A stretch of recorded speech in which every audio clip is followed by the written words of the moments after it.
Ninth day, upper wind month, 1 CE, 1400 hours. Report. Yes. Queen Auricula's has been located and secured. The invaders in the immediate area have been vanquished. Baroness Zaradnik is en route to clear the transportation corridor to the inland sea. So the opening steps of the plan are complete. What about the condition of the Draconic Kingdom? Poor. If our reconnaissance reports thus far accurately represent the state of the entire country, the population should be decimated in the areas subjected to the longest periods of occupation. Areas more recently occupied should have also experienced significant amounts of predation by the invaders. The capital was already overrun by the time we arrived, and tentative estimates by the local authorities place losses at close to half of the citizens that took refuge within the walls. Food supplies are dwindling and there are concerns that public order will be difficult to maintain. A long silence stretched over Entima's message as the battle-maid relayed Sabos' report to the Guardian Overseer. He stood quietly to the side of Queen Auricula's throne, where the childlike sovereign bent over a writing surface with a look of concentration on her face. With the capital of the Draconic Kingdom secure and the people stirring from the brief, yet brutal nightmare they had been subjected to, tasks piled onto a government that was absent most of its members. Excellent, you foo-fa-foo, or so Albedo Summer says. Sabos frowned at the Guardian Overseer's response, but it was not his place to offer any commentary. Entima's voice sounded through the message again. What about the government? Is it functioning? The ministries and rural administration are still unaccounted for. For the time being, members of the palace staff are filling roles in the government. What is the state of the Draconic Kingdom's economy and finances? The state of its economy is yet to be seen, but the attitudes displayed by the royal court suggest that things are dire. As for their finances, they lost the ability to collect taxes some time ago. Their royal treasury is limited to funds for palace overhead and illiquid assets. Were there any interesting magic items? His jaw shifted slightly at the out-of-place question. Did Albedo Summer truly ask that? No, that was Pandora's actor Summer.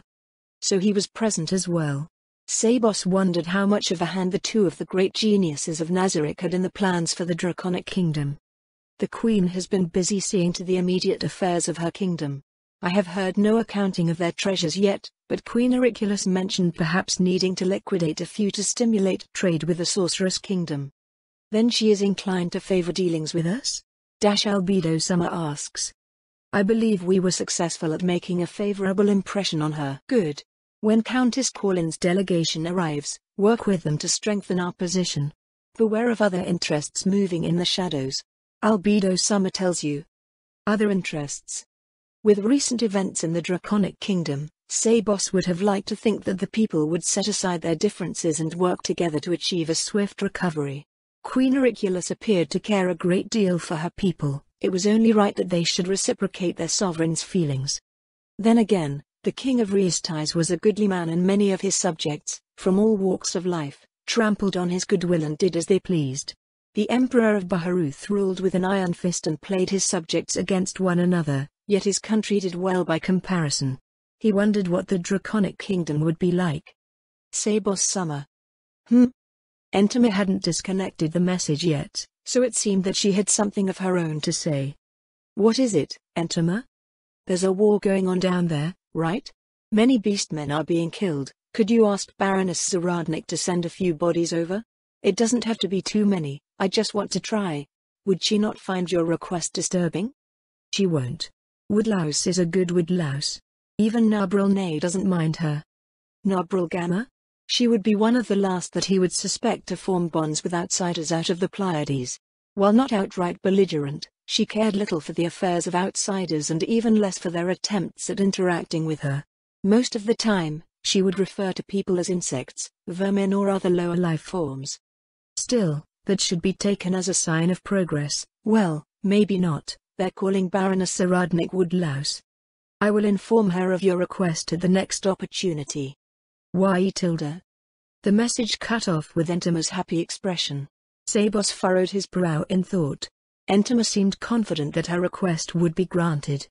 Considering that Baroness Zaradnik was also Shultir's vassal, did that mean the noblewoman was actually quite evil? She was certainly not what he would consider good.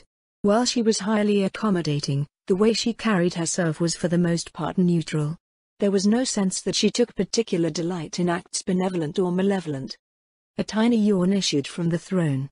Queen Auricula stretched partway, then stopped. She looked over her shoulder at him with flushed cheeks before turning to focus on her work again. Sebastian. If your majesty so desires, Sebos is fine. Is that so? Sebos, Hei. On the other side of the throne, Lady Yorstin cleared her throat. The queen froze, and then her pen started moving again. Is there something you wish to ask, your majesty? Are you sure you would not like food or accommodations, Sebos? You have been guarding us without rest since your arrival last night. Thank you for your concern, Sebos replied, but I am perfectly fine. I will attend to my duties for as long as necessary. Would you at least join us for our meals? Queen Auricula's shoulders slumped slightly. We would feel terrible if we could not at least show some hospitality to the one who saved us. Sebos pondered the queen's invitation. Would it be appropriate to do so? Would it be safe? Beastmen had allegedly infiltrated the palace before, breaking into the throne room through the balcony window. A shadow demon was now positioned there, but a beastman in what the region's locals called the Realm of Heroes could easily sneak by the sentry unchallenged with the right job classes. While it was not by his master's direct order, Sebos had finally been assigned notable duties abroad. Considering the trouble he had caused for everyone in the past, it would be for the best if he remained vigilant. I am more than happy to attend to your majesty, but I cannot lapse in my duties. You are far too precious to lose over a moment's indiscretion. That's right, Miss Yorstin nodded empathetically from the other side of the throne. Our people have been through so much. If we lose you, everyone will surely fall listless in the streets and never recover. A sigh rose from the throne and the queen returned to her work. Miss Yorstin had an admirable attitude towards her sovereign. He had witnessed many a household servant on his travels indulging lazy and irresponsible masters. Not everyone could be blessed by a peerless master such as Ainzul Gaon, so Sebos thought a certain amount of prudence and discipline was required on their part. This is more annoying than I expected. The queen scratched her temple with the end of her pen. Ina, could you grab me the lists for the central region? Right away, your majesty. Lady Yorstin went over to a long table piled with parchments, binders and tomes bound in nondescript leather. She returned to stand beside the throne with one of the tomes. Where shall we begin? Let's start with the titles between here and Seagate, the ones on the south side of the river. Queen Auricula rolled out a map of the capital duchy over the table. Unlike the reconnaissance maps rendered for the Royal Army, which focused on population centers, topography and strategic elements such as fortifications and transport routes, this one was marked with political boundaries. Lansdowne. The scent of carefully maintained vellum traced through the air as Lady Yorstin flipped through the tome. She stopped at a certain page, her eyes following her finger running down lists of names. The third son of House Lansdowne, I believe he went to serve as a footman for House Feston in Blighthold. There are a few dozen cousins. We'll stick with their apparents for now, the Queen said, her pen flowing over a parchment laid on the map. Brighton. Several minutes passed before Lady Yorstin sighed. I think everyone on the list was in the duchy, your majesty. Poor Lord Brighton and his family were always close. This is far worse than any precedent, Queen Auricula muttered. This is a hope beyond hope, but how is recruitment for our government faring? Not well, Lady Yorstin shook her head. Never mind having the appropriate education, youths who can read are difficult to find. The temples and the guilds have their members, of course, but we can't recruit from their ranks. Then we hope that the lot of you have an unhealthy love for paperwork, the Queen grumbled. The dejected looks of the two women made Sebos wonder what could be done to help. Your Majesty, might I ask if the Sorceress Kingdom can assist in some capacity? The problem is that all of our bureaucrats and administrators have been eaten, Queen Auricula explained. They are not common vocations, so replacements are next to impossible to find on short notice in sufficient quantities, or any at all. To qualify as a bureaucrat, one must have a certain degree of education, training and trustworthiness. Almost all bureaucrats come from the ranks of the aristocracy, as their management duties encompass the same work as the ministries on a local scale. Liberating our lands is the best that can be done, and it is already being done. To be honest, with the losses to our country, it will by necessity have to shrink. We no longer have the population to manage our entire kingdom. Can you not raise new nobles? Samos asked. Queen Auricula's leaned back on her throne, holding the map up in front of her. We could certainly involve new nobles, she answered, but it is not the same. We are unfamiliar with how things are done in the Sorceress Kingdom, but, in the Draconic Kingdom, pedigree and tradition matter. It will take many generations to recover, maybe even centuries. We did not just lose many people, everything that they embodied and should have passed on to the next generation has been lost as well. It was a troublesome aspect of the world that Nazarick had mysteriously been transported to. People with job classes did not automatically know everything that came with those job classes. Furthermore, skills, abilities, spells and other aspects of said job classes were not instantly obtained. Instead, they were the product of time-consuming and often expensive development. Perhaps they were not quite the job classes of Yggdrasil, but many were clearly incomplete as the capabilities of those classes were unknown to the people. More often than not, powers were accidentally discovered or the product of chasing after rumors and ideas.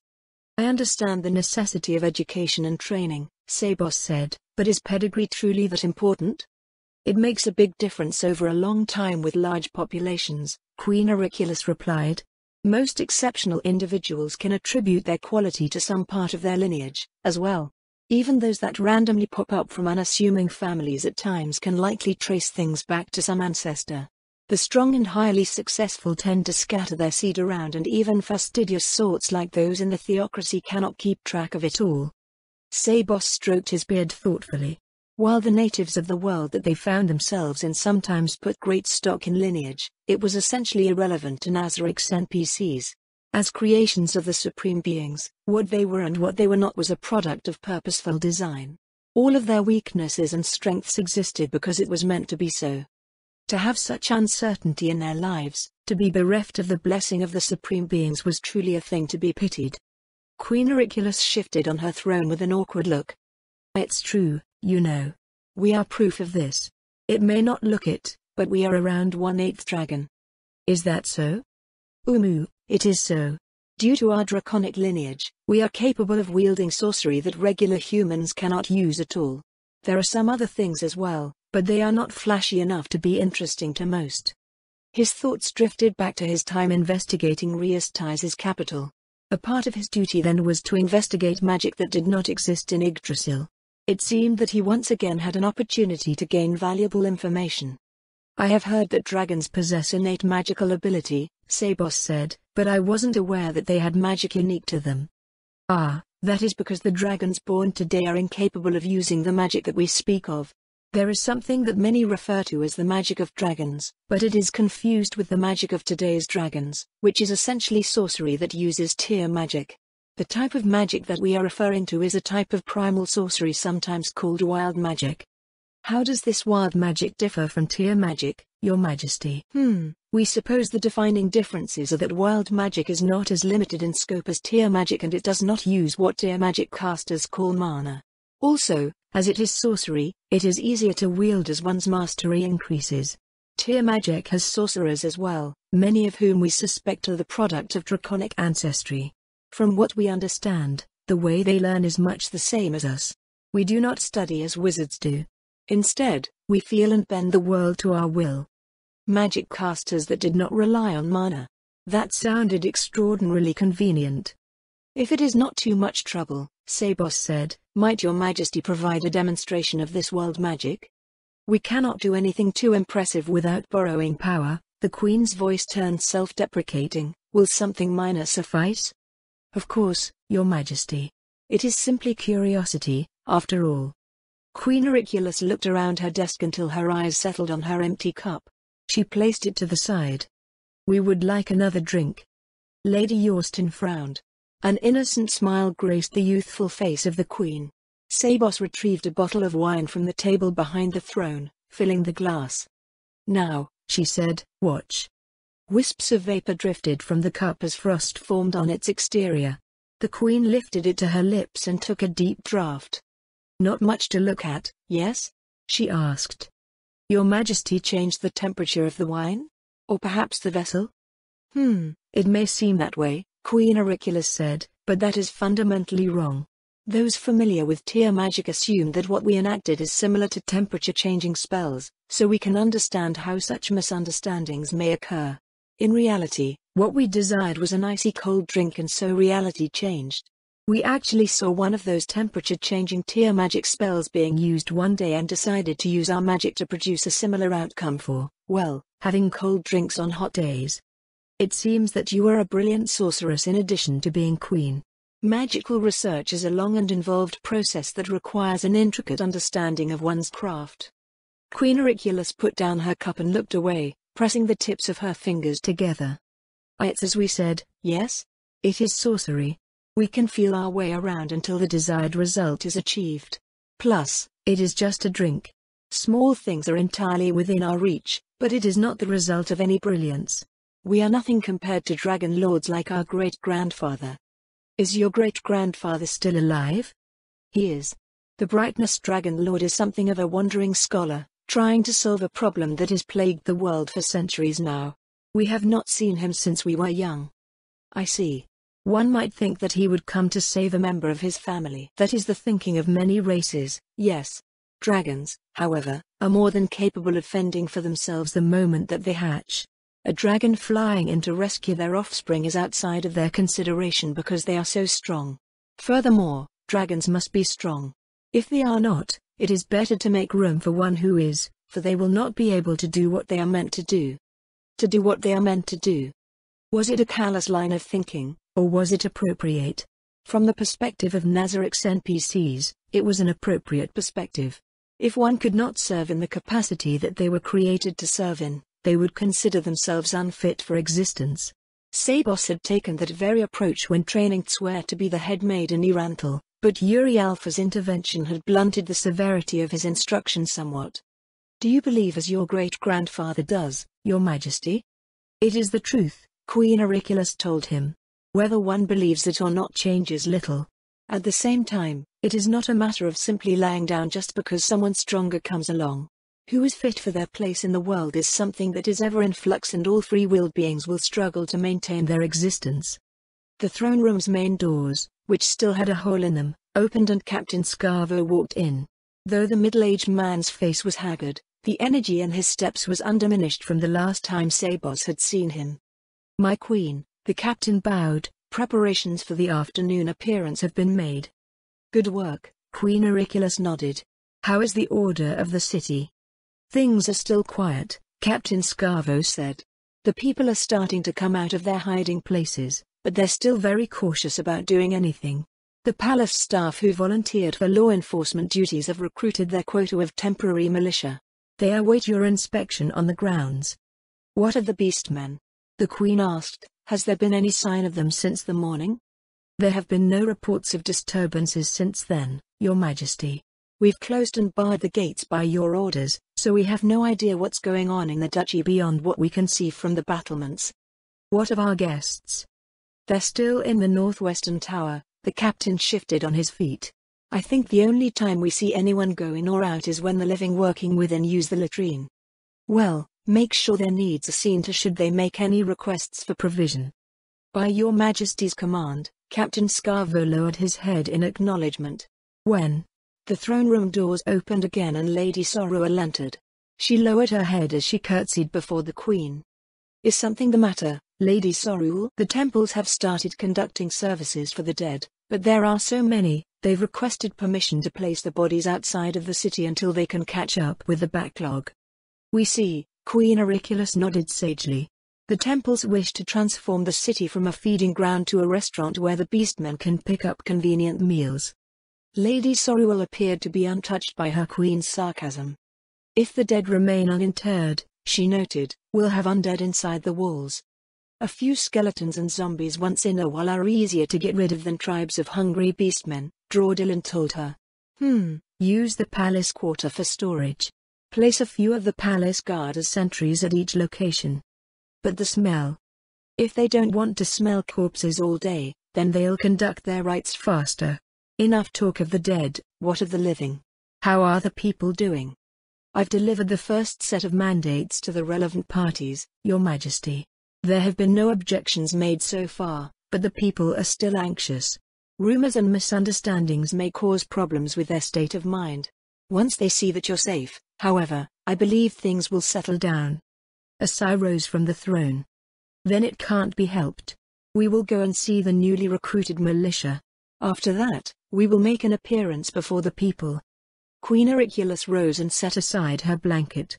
Once Lady Yorstin checked over her appearance, they left the throne room and made their way to the palace exit.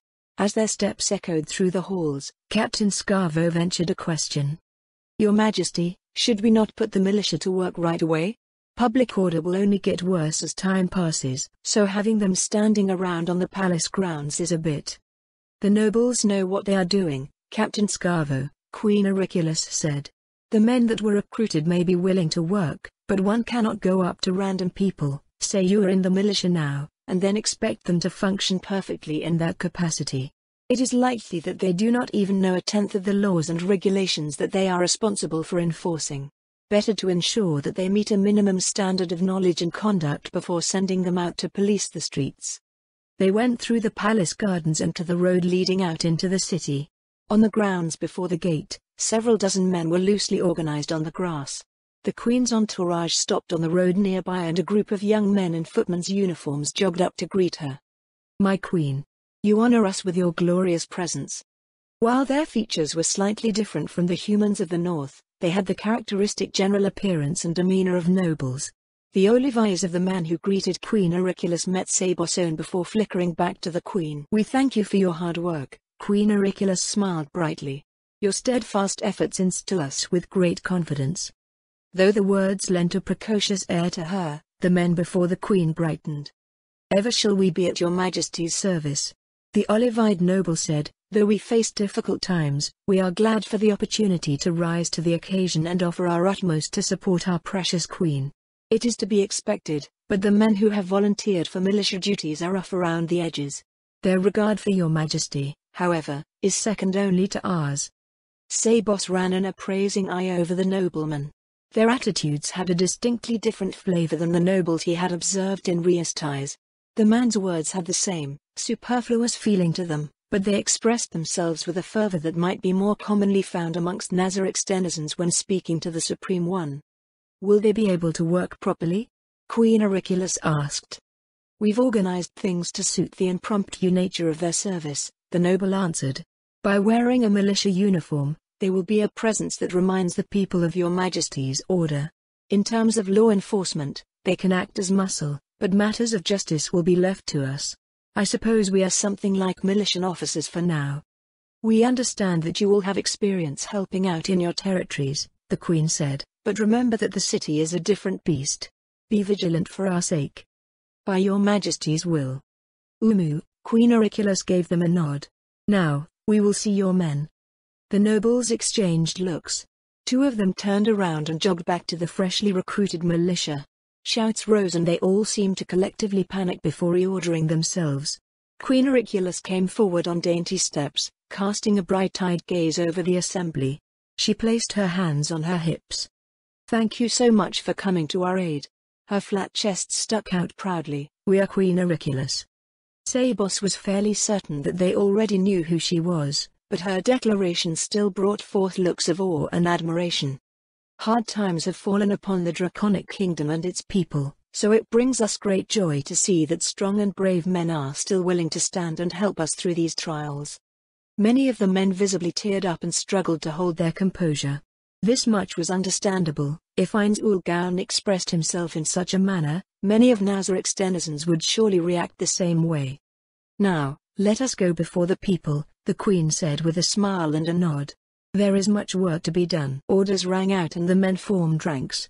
They marched out of the gate with looks of determination on their faces. Captain Scarvo went ahead to the gatehouse where men in the uniform of the palace guard awaited. A sigh rose from in front of Sabos as the Queen watched the men make their preparations. "Do you think us an unfair woman, Sabos?" she asked, "or perhaps a pitiful one?" "I believe that inspiring one's vassals to aspire to greater heights is the mark of a great sovereign, Your Majesty," Sabos replied. "His Majesty the Sorcerer King often does so." A sardonic smile played over the Queen's lips. "Somehow, We do not think that the Sorcerer King becomes what he believes his people want to see and attempts to act accordingly. We pray that you will not think ill of us in your time here." The Queen strode off towards the gate. It appeared that she was having confidence issues. Possessing alternate forms was not uncommon in Nazarick. As the sole being amongst millions who could do so, however, he imagined that she might see herself as the strange one. "Your Majesty, the Sorcerer's Kingdom is a nation where many races live in harmony. Of those races are those who can alter their appearances. They are not ashamed of using their abilities where appropriate." "Is that so? Then, you do not think there is anything wrong with us?" "On the contrary," Sabos offered a gentle smile, "it is my sincere belief that you are a wonderful woman, no matter how you may appear." Queen Auricula picked up her pace, scurrying into the gatehouse with bright red ears. Sabos hoped that she wasn't falling ill. They ascended the steps to the top of the gatehouse, where a wooden platform had been prepared. On either side were members of the palace guard, their uniforms cleaned and armor polished to a mirror sheen. Above, banners of the Draconic Kingdom fluttered against the clear spring sky. Sabos eyed the platform. Stepping atop of it would expose them to attacks from below. He prepared several skills to protect his charge in case arrows and spells came her way. Queen Auricula's shoes tapped over the wooden stairs. A great roar swelled and swept over the battlements. In the square across from the gate, a multitude cried out, waving their arms over their heads in excitement. "It's the Queen. Thank the gods she's safe. Your Majesty." Tens of thousands of people clamored over the Queen's appearance. There wasn't a trace of hatred or resentment over what had befallen them, only jubilation. Below her on the wall, Sabos shook his head. This is how a people should greet their sovereign. He wondered why the citizens of the Sorcerer's Kingdom didn't do the same. Never mind any fanfare, after a year of peaceful rule, they were still wary of Ainzul Gowan when he walked the streets of Eranthal. The Queen smiled and waved with an energy matching her expression of childlike innocence. "Everyone." Her voice somehow projected over the crowd without the aid of magic items. "Thank you so much. With the help of our new friends from the Sorcerer's Kingdom, the invasion will end soon. We will have peace again." A renewed wave of cheering crashed against the wall. Queen Auricula continued to cast her gaze back and forth over the square, waving as she did so. The very air seemed charged with an abundance of energy many times greater than any place Sabos had visited before. Without interrupting her actions or losing her brilliant smile, the Queen addressed Sabos again. "We will ask you again, Sabos. Do you think us unfair?"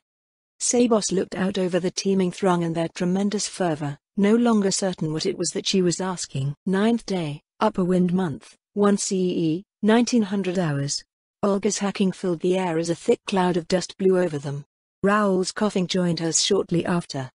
"The books never said anything about this," he croaked. She wiped away her tears and blew her runny nose. When it came to moving armies around, the books talked about roads, terrain, logistics and other things. They never talked about giant clouds of dust, the sun beating down on their heads or her sore butt. The Death Cavalier leading her mount, well, its mount, looked over its shoulder. "Are you all right?" it asked. "I'm fine," she answered. "But it'd be nice if it rained a bit. Regrettably, this one does not have the ability to change the weather." I didn't mean to ask you to change the weather. I was just thinking it'd be nice." It was evening by the time their march from the Draconic Kingdom's capital brought them to the coast. Even with the regular zombies using the river current to help them get along faster, they were still pretty slow. The zombies were now in the process of leaving the river to encircle the encirclement of the southern part of Seagate. In doing so, they kicked up great clouds of dust as they crossed the road to get to their places. "Why don't these beastmen notice all the dust?" Olga murmured. "Look behind us," Raoul said. Olga twisted in her seat, looking back towards the east. Beyond the horizon was the capital of the Draconic Kingdom. Above it and drifting on the wind were the dust clouds that were probably created by the huge beastman army that had been there before. "They think these clouds are those clouds?" "Maybe," Raoul replied. "We're pretty far away from Seagate and this cloud of dust is only from the road, so maybe it's hard for them to tell the difference." Lady Zaradnik said something about the beastmen being single-minded and easy to distract, too. "Are the cat beastmen in Warden's Vale like that?" "How would I know? I've only seen them once. When it came to war, Lady Zaradnik was super tricky. They had marched on the road with the Death Series squads and their squire zombies throughout the sunny day, and their enemies didn't even notice the undead coming straight at them. Rather than enemies, it was more like everyone was her victim. They were humans pouncing on predators who were too busy pouncing on humans to notice. Olga looked up at the azure sky, releasing a wistful sigh. The Baroness was amazing. She wanted to join the royal army and become a great commander just like her. So slow, Raoul grumbled. One Death Knight is enough to wipe them all out, right? Why don't we just go in and smash them? The Death Knights nearby turned their gaze at the officer apprentice, their crimson eyes gleaming with anticipation. Because if we just go in and smash them, Olga told him, they'll go all over the place. Then we'll spend forever chasing them around and they'll be eating people everywhere. If it was a small village, they could probably do as Raoul said. There were enough Death Knights to encircle something like that without leaving spaces in their area taunt coverage. A big town like Seagate, however, was way too big.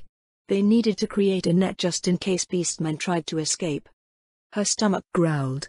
It was around dinner time and she hadn't had any snacks like they usually did during league battles. She rummaged around in her bag, pulling out some of the jerky that her parents had packed for her. They were shocked when Lady Zaradnik appeared at their house and even more shocked when she told them that they were going to war in some far-off place. Olga tore a chunk out of her strip of jerky, sucking the flavor out of it as she scanned their surroundings. The Draconic Kingdom was flat, even flatter than the land that they had lived in before fleeing to Eranthal. With the sun setting and the land cooling down, the wind blew over them from the inland sea or giant lake or whatever it was. On their way to Seagate, they passed through many villages emptied of both people, their livestock and their stuff by marauding beastmen. The buildings of those villages used the same wattle and daub construction as most of Riastai's, so it was as if their own villages from before had been stripped bare by demi-human raids. Do you think it'll be like this everywhere? Olga looked up the dusty road with a frown. Maybe, Raoul replied. That's why we gotta go fast, yeah? If we go around the entire country at zombie speed, lots of people will be eaten. I'm sure Lady Zaradnik has a plan for that, Olga said. She said she just needs to see enough of what they do. They knew the major objectives, but the specifics of everything were still vague. Things only became solid once they were almost ready to happen. It wasn't like the books where it was all in the past and the sages could write down exactly what was going on. Sunlight was replaced by moonlight as the evening fell into a cloudless night. Olga shivered despite wearing a brooch with endure elements. The fields of grass were just tall enough to hide someone and she kept imagining a beastman's eyes staring at her from somewhere nearby. A ghostly figure appeared after the last of the twilight faded away. We're clear to begin, Lady Zaradnik said. Death Cavaliers, get to your assigned positions beyond the encirclement. If any beastmen break through, don't hesitate to run them down. Infantry squads spread out and advance. Let's tighten the noose. The undead dispersed to carry out her orders. Psycho looked up from its clipboard after penning something out. Did the beastman forces leave any sentries? They did, Lady Zaradnik nodded, but they weren't much stronger than the average beastman we've encountered so far.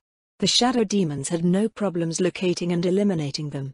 Nothing reacted to the attacks and I didn't notice anything on my follow-up sweep, so if there are any exceptionally strong beastmen here, they don't want to be seen. We'll find out soon enough. Excellent stealth won't keep a zombie from tripping over them. Then the shadow demons have moved on to the second phase of the attack? Yes. Phase 2 of their attack involved eliminating any mystics discovered in the beastman camps. This was important because they couldn't afford message spells or flying summons and familiars giving away what was going on.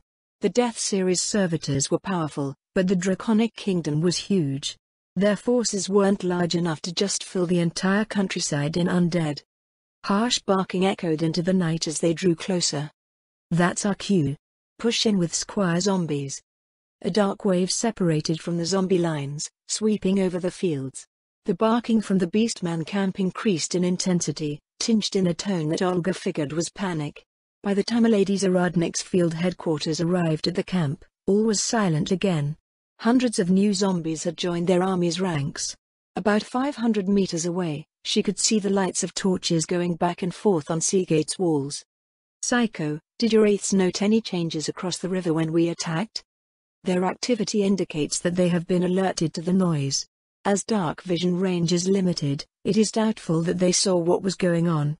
What type of beastmen are they? The same dog type. I believe they refer to themselves as cow. Let's move our forces across the river. Split them into two parts. Infantry squads 1 and 2 will cross the river and emerge 5 kilometers east of their encirclement. The other infantry squads will go around off the shore and emerge 5 kilometers west of them. Shadow demons, remove any sentries on the outside perimeter as our encirclement forms. Sergeants, message me if any unexpected contact is made while we prepare. The undead started moving. Lady Zaradnik gestured to one of the infantry sergeants. Send 20 cow zombies directly across the river to attack their camp as quickly as possible. Stagger waves of between 5 and 10 strong every 5 to 10 minutes. It will be done, my lady. The elder lich saluted and left to carry out its orders. Might I know the reason for this, my lady? Psycho asked. They're alert to our disturbance here. We're providing a form to their fears. If they're just weak zombies, they should relax after being attacked. The waves will serve to distract them while also dissuading them from using the river to escape when the real attack comes. Take your wraiths and sweep our side of the river. Something like that might have happened here too. Lady Zaradnik left to inspect the destroyed beastman camps, leaving them to watch the undead soldiers search the remains of the dwellings and makeshift facilities nearby. She returned about half an hour later, reaching into the pouch at her waist to retrieve a scroll with a red wax seal. Time to speak to the town here, she said. Olga and Raoul, come with me. Psycho, stay and take these 2 death cavaliers. Keep sifting through the camps for anything useful. Documents, letters and maps, especially. A death cavalier came around to help Olga dismount from its tall horse. It was an undead horse, at least. She and Raoul joined Lady Zaradnik and they walked down the road towards the town. That was over so fast, Raoul said. We spent more time moving around than fighting. It's usually how it goes, Lady Zaradnik replied. Moving around takes time. If you are leading living forces, they have to rest. Supply trains have to be managed, considerations have to be made for the weather, and, even if you can make it somewhere quickly, sometimes you just have to wait. The living can only fight for as long as they have stamina. Any real battles between armies that last hours don't actually have people fighting non-stop for hours. There are pauses in battle and ranks take turns fighting. But our soldiers are undead. They are, which allows us to cheat in all sorts of ways. Just like how tireless soldiers that cannot be shaken as the living can provide a substantial advantage in battles, the undead provide an even greater advantage in terms of upkeep and logistics, which makes up the vast majority of warfare. Before they started learning how to be commanders, stories of exciting battles and powerful champions were all they knew when it came to war. When they started studying in the winter and participating in league battles, they saw a lot of what those stories didn't talk about at all. Being a commander went from something big and glamorous to real work. For some reason, Olga's parents were adamantly against it up until she started talking about that stuff. They stopped on the road about 250 meters from Seagate's walls. Wait here for a moment, Lady Zaradnik told them. They may not react favorably to our appearance. But we're not beastmen, my lady, Olga said. People often only see what they want to see, Lady Zaradnik said. And frightened people can imagine rocks and bushes to be savage beasts and hungry monsters. Lady Zaradnik went a few dozen steps further before stopping. Not 5 seconds later, a bunch of arrows bounced off of the packed dirt road halfway from the wall, clattering to the ground. They're as bad as skeleton archers, Raoul said. HSST. Olga scowled. Baroness Zaradnik frowned at the spent arrows, then looked at the flag fluttering over her head. She reached into a pouch, pulled out a magical light and held it up below the flag. Olga deactivated her dark vision item and peered at the flag. Even in the bright moonlight, it was probably hard to see from that far away. So they attack before they know who they're attacking, Olga grumbled. How do they not kill their friends all the time? Maybe they don't not kill their friends all the time? Raoul offered. It's like Lady Zaradnik said, right? People see what they want to see. We're probably all beastmen until they decide we're not. How did people wage war like that? Even dark vision had limited range, so everyone would have the same problems. Maybe that's why big battles happened during the day and stopped in the evening. Lady Zaradnik went forward again. No more arrows came. She gestured for Olga and Raoul to follow her. The magic light went to Raoul, who held it high overhead. A long row of heads in caps and helmets poked up from the wall, warily watching them as they approached. At about 50 meters from the gate, one of the heads atop the gatehouse shouted down at them. Stop right there. A man's voice echoed over the field. Who are you? We've come from the capital, Lady Zaradnik replied. Their siege has been broken and so has yours. I am Baroness Ludmilla Zaradnik, commander of the forces removing the beastmen in the area. To whom am I speaking? The heads on the wall turned to one another. Rather than looking happy that they weren't under siege anymore, they looked confused. Murmurs drifted on the wind, but Olga couldn't make out what they were saying. How do we know what you're saying is true? The man called out again. Maybe you're working with the beastmen. Why would a human work with people that ate humans? That didn't make sense. I have a writ from Queen Auriculaus, Lady Zaradnik said. It's probably a bit difficult to make out from here. The heads over the gate stopped to talk to each other again. After several minutes of unintelligible discussion and various gestures, the man spoke. Come up here alone. If those other two try any funny stuff, we'll fill you all full of arrows. Just in case, Olga looked over herself. She wore a forest green mantle, which she liked very much because it looked like Lady Zaradnik's mantle, over her whole body. There were no weapons in her hands or sticking out anywhere. She didn't think her face looked very scary. Olga looked over at Raoul. What? Raoul frowned. Nothing. Olga looked away. He was in a mantle too, and he had no visible weapons. Grown men could look scary, but boys around her age weren't very impressive. The Baroness slowly walked up to the gate. A brief exchange ensued, which seemed to get nowhere since they wouldn't let her in. Olga goggled as Lady Zaradnik jumped up onto the 4-meter-tall gatehouse. The heads along the wall scattered. Do you think we'll be able to jump that high one day? Raoul asked. Olga shook her head. Her parents couldn't jump anywhere near that high, so she probably wouldn't be able to either. The gate finally opened 5 minutes later. Lady Zaradnik came out to get them. Raoul frowned at the people on the wall as they walked towards the town. Why did they take so long? They were probably being cautious, the Baroness replied. One bad misstep can cost everything. Assuming that the people inside are about the same as the city, the town mostly relies on the wall for defensive advantage. Losing it would mean the end for all of them. You could have just jumped up there to begin with, my lady, Olga said. Once you get close, they'd be able to see the royal writ. That's true, Lady Zaradnik nodded, but I also wanted to see how they would behave in these circumstances. Why? It's as I said earlier, people often only see what they want to see. That applies to us as well. Just because the Draconic Kingdom is populated by humans doesn't mean that they behave identically to humans elsewhere. We know very little about their culture, thinking and non-instinctive behavior. Even when it comes to allies, this sort of ignorance can cost one more than they know. Does that even matter? Raoul asked. Shouldn't they be thankful that we helped them? They were all getting eaten and stuff. Baroness Zaradnik smiled slightly at Raoul's words, scanning the people looking down at them from Seagate's wall. I'm sure most will be as grateful as they believe they should be, Lady Zaradnik answered. But being grateful can mean many different things, leading to actions and results that may not line up with one's expectations. War is a rare opportunity to see facets of people that they would never expose in a normal situation.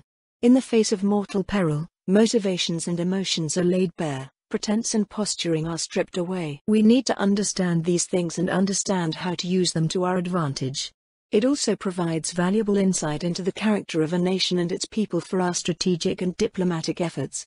Those who see what goes on out here, captains and field commanders, in our case, have a duty to collect this sort of knowledge so that those not present can benefit from it. While the Sorceress Kingdom can brute force its way through much, effectively using all of the tools we have will more easily lead to the results that His Majesty desires. We aren't mercenaries that seek only rewards and renown, we are instruments of national policy. They reached the gate, which was wide enough to allow a single wagon to pass through and maybe a half-meter higher than the top of Lady Zaradnik's head. A man in wrinkled formalwear stepped out from the line of men standing just inside. He wrung his hands and bobbed his head while offering his greeting. Baroness Zaradnik, the man's voice gave Olga an oily feeling. I'm Rolro Rorosero, master of the Seagate Merchant Guild. On behalf of Seagate and its citizens, I offer our most heartfelt thanks for the rescue of our dear town. We hope you understand that, given our circumstances, resources are scarce, but you and your men shall be offered what hospitality we can afford. Our forces have already moved on, Guildmaster Rorosero, Lady Zaradnik said. We simply came by to remove the invaders and deliver instructions. The Guildmaster looked up at her reply, confusion painted plainly on his face. Behind him, the men wore blank, or perhaps clueless, expressions. Instructions, my lady? That's right. Before I issue them, why are the local administrators not present? If you mean the nobles, they have all perished. The ones who made it into the town either died overseeing the defense of the walls or were taken by raids over the past half-year. I see. What about the temples? Anyone that could be considered senior temple staff here have perished for the same reasons. What about officers of the town's militia? The same, my lady. I am effectively the highest-ranking citizen of Seagate that still draws breath. Did the beastmen target important individuals first? That's what Olga would do, at least. Without leaders and strong combatants, the town's defenses would have a fraction of their effectiveness. In that case, Lady Zaradnik asked, who has been coordinating the operations of the town and its defenses? All responsible persons should be present for these instructions so that everyone knows what is going on. Guildmaster Rorosero stared at the Baroness for a good while before turning and looking to the men behind him. You heard the Baroness, he said. Go and get them. The men scattered into the streets. Guildmaster Rorosero turned back to the Baroness with an ingratiating smile. Come, my lady, let us speak in the square. I've grown to dislike being close to the walls with all that's happened. They followed the man deeper into the town. The gate boomed shut behind them. Men and women lined the street, watching them curiously from the fronts of their shophouses or out of the alleys.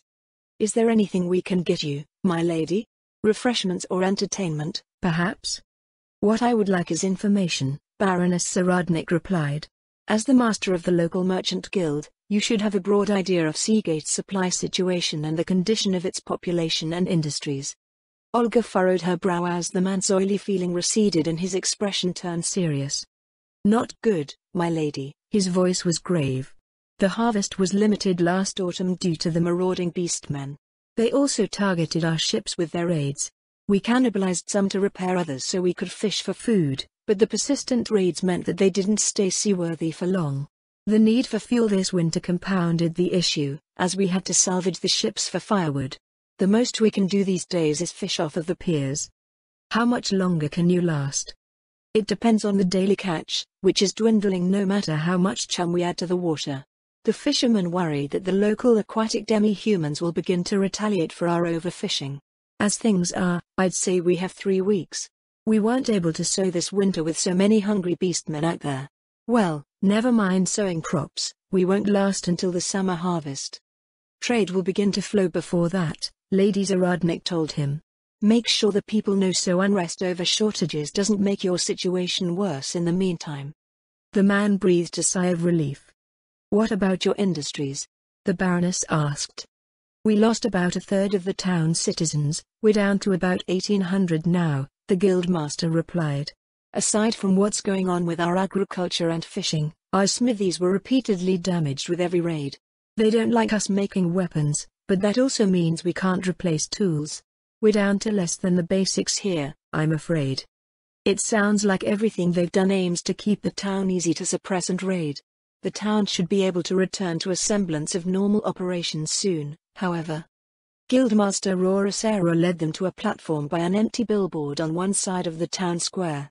Men and women trickled in from the streets. When the people Baroness Zaradnik requested had lined up before them, she held up her royal writ for all to see. Your town is safe from the beastman invaders for the time being, she said in a clear voice that echoed off of the buildings.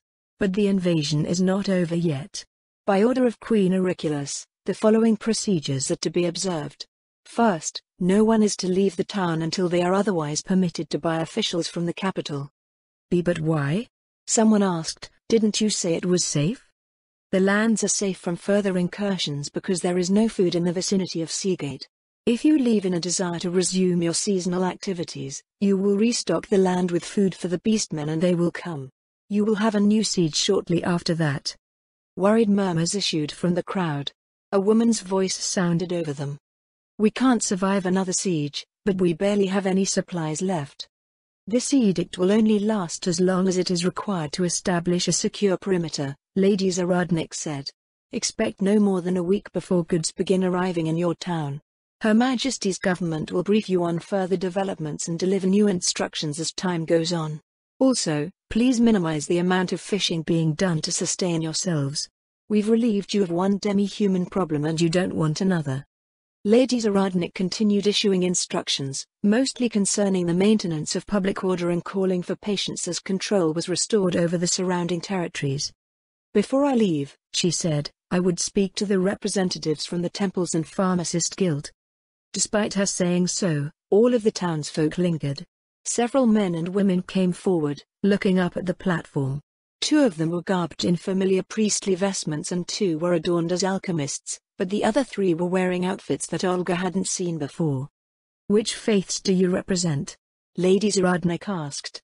The faith of the 4. The path of enlightenment. The temple of the seas. The mistress of bounty. The faith of the 6. The last person to speak visibly cringed under a barrage of resentful looks from the crowd. I'd like an overview of your public health situation, Lady Zaradnik said. Are there any problems with injuries, disease, sanitation or the general well-being of the people? Raids don't usually leave many injuries, the priest of the 4 said. People might get cuts and bruises here and there, but the beastmen mostly come in and grab people or throw them off the wall before jumping back down and leaving. We've lost any capability to magically cure diseases. What about the alchemists? Our master alchemists were picked off, a woman in a tan leather apron said. Just like the senior priests. They went pretty early. Not that we could have made anything, our stockpiles of reagents were never very large. Is anything getting out of hand? The Baroness asked. No, my lady, anyone that got really sick, we sent to the wall to fight the beastmen. Hopefully, they got sick too. Many faces in the crowd turned down with guilty looks. Others wore defiant expressions. Lady Zaradnik showed no reaction to the woman's words. How are the people faring overall? If everything comes to pass as you've said, my lady, we should all be able to continue with our lives. The temples will have work dealing with everything that comes after, but it's better than watching people get dragged off to be eaten every day. I see. In that case, please wait for word from the capital. Thank you for your hard work. The row of men and women nodded silently. Lady Zaradnik turned and led Olga and Raoul back outside.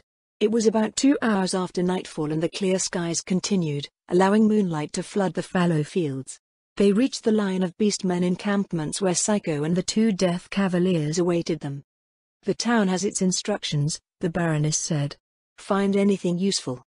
Some materials in the larger dwellings, the Elder Lich replied. They are written in an unknown language. Let's take a look. Psycho reached into a hole in the air and retrieved a piece of crude vellum. It was closer to a large hide. Of what, Olga didn't want to know. Lady Zaradnik held it out in front of her and Olga leaned over to see what was on it. These don't even look like letters, Raoul furrowed his brow on the other side of the Baroness. More like scratches. It's not the language of the Draconic Kingdom, Lady Zaradnik said. I suppose it's whatever these beastmen use. Continue to collect these and we'll leave them for our specialists to analyze. Maybe someone in the capital is familiar with it. Did you find anything resembling a map? Several, Psycho replied. They're crude compared to our own, but they do roughly match. All of the maps mark the same area around this town and to the south of it, roughly the size of a human county. How many beastmen were present here? 1,493 by our combined kill count. Baroness Zaradnik handed the document back to the Elder Lich, turning to look at the surroundings. That explains why the entire area is depopulated. The people remaining in the town couldn't have lasted the beastmen much more than another 2 weeks. How do you know that, my lady? Olga asked. The timeline of reports provided by Queen Auriculus is rough, Lady Zaradnik answered, but this area was occupied roughly a half-year ago. According to the Draconic Kingdom's census data, around 20,000 people were living in the lands here. Assuming that they are adhering to the territory marked by the map, The average cow beastman goes through an average human's worth of meat every 2 weeks. The guildmasters said that there were 1,800 citizens left and there were 1,500 beastmen in this camp. Isn't that bad? Raoul said, what if the rest of the country's like this? I suspect that this belt of territory at the border of the settled beastman territories saw the worst of it. It would take them additional time to migrate northwest, and I at least assumed that the Draconic Kingdom was resisting the entire way. Even if the average beastman overpowers the average human, the difference isn't so huge that it wouldn't take months for disorganized tribes to reach the Dead March. They rode towards the nearby river estuary, which spanned 3 kilometers on the maps. Olga thought she could see the other sea gate on the northern side. Lady Zaradnik flew Olga across the water on her back while Psycho brought Raoul. The 2 Death Cavaliers simply rode underwater. What's our progress with the northern town? The Baroness asked. Our forces are still en route, Psycho answered. The diversionary forces should be arriving shortly. Any changes to their disposition? None, Psycho replied. They are still watching the river. Reports from the zombie diversion started to arrive as they approached the opposite shore. The beastmen shifted more of their attention to the river as Lady Zaradnik's army landed further inland. Lady Zaradnik, Olga asked, why are they moving like that? Moving like what? It's like they're doing whatever you want them to, Olga explained. When we have our league matches, we never do what the other team wants us to. Not if we can help it. I'm glad to know you've learned that much, Lady Zaradnik replied. But these beastmen don't even realize that something is fighting them. All they know is what they know, and what they know is what we let them know. One can only act on the information one has, which includes the big picture that they can construct from it. The big picture that Baroness Zaradnik and her general staff were painting for the beastmen was that of a great big undead attack. It was a great big undead attack, but that wasn't quite right. People had expectations of the undead, so they were playing to those expectations. To nearly everyone, the undead were enemies that needed to be destroyed, plus most of the undead were pretty dumb and predictable. They had an army that looked like what one would think an undead army would look like coming in through the Dead March from the Katsa Plains. This army slowly shuffled along, attracting attention and letting the beastmen make up their minds about what was going on. There were too many undead for single tribes to deal with, so the beastman tribes would team up with other tribes to protect their feeding grounds. This would collect the beastmen for a series of decisive battles where they could be contained and eliminated. Some beastmen would likely escape, but they wanted them to spread the word of the coming invasion anyway.